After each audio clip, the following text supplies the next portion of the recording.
ఎల్లమ్మ కళ్యాణ మహోత్సవం ఘనంగా నిర్వహించారు. వివిధ ప్రాంతాల నుండి భక్తులు తండోపతండాలుగా కదిలివచ్చారు. భారీ పోలీసు బందోబస్తు మధ్య ఎల్లమ్మ కళ్యాణ మహోత్సవాలు ఘనంగా ముగిశాయి. అమ్మవారి దర్శనానికి పలు దూర ప్రాంతాల నుండి భక్తులు భక్తి శ్రద్ధలతో ఎలాంటి ఇబ్బందులు తలెత్తకుండా ఘనంగా ముగిశారు. ఈ కార్యక్రమంలో పలు ప్రాంతాల మంత్రివర్యులు, కార్పొరేటర్లు, ఎమ్మెల్యేలు, వార్డు మెంబర్లు, ఆలయ పెద్దలు పాల్గొన్నారు.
ఎంతో పుణ్యం చేసి ఉన్నాయి.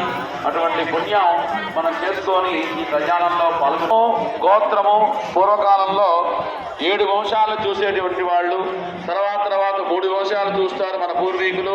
ఇప్పుడు ఎవరి వంశాలని ఎవరు చూడట్లా. అమ్మాయి అబ్బాయి ఇష్టపడితే పెళ్లి చేసుకోవడమే తప్ప ఎవరి వంశంతో, ఎవరి గోత్రంతో, ఎవరి కులంతో పని లేదు. దీంట్లో వల్ల ఎవరివి గొప్ప ఎవరి తక్కువ అనేది కాదు.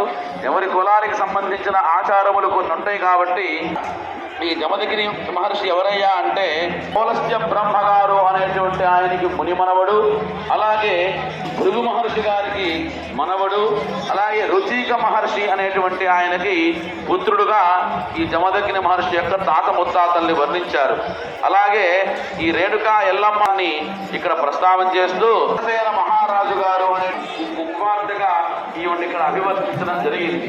వీరిద్దరికీ కూడాను పరస్పరం యొక్క ఆమోదం మేరకు శుభముహూర్తము మాంగళ్య ధారణ అనే కార్యక్రమాలు జరుగుతాయి. సరిగ్గా 2:34 శుభముహూర్తం. ఇంకా సుమారుగా ఒక 18 నిమిషములు శుభముహూర్తం ఉంది. శుభముహూర్తానికి ముందుగా వేదస్వస్తితో శుభముహూర్తాన్ని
నమస్కారం లైన్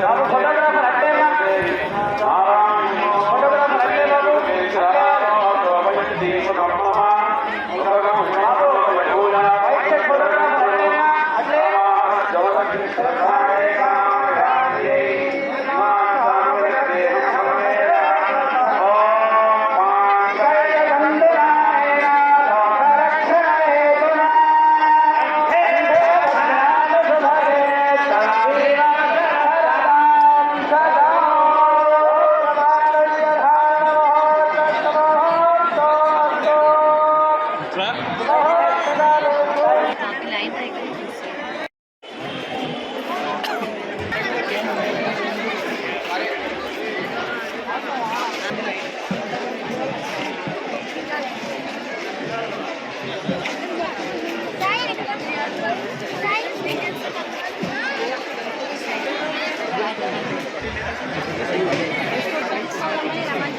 జరుగుతుంది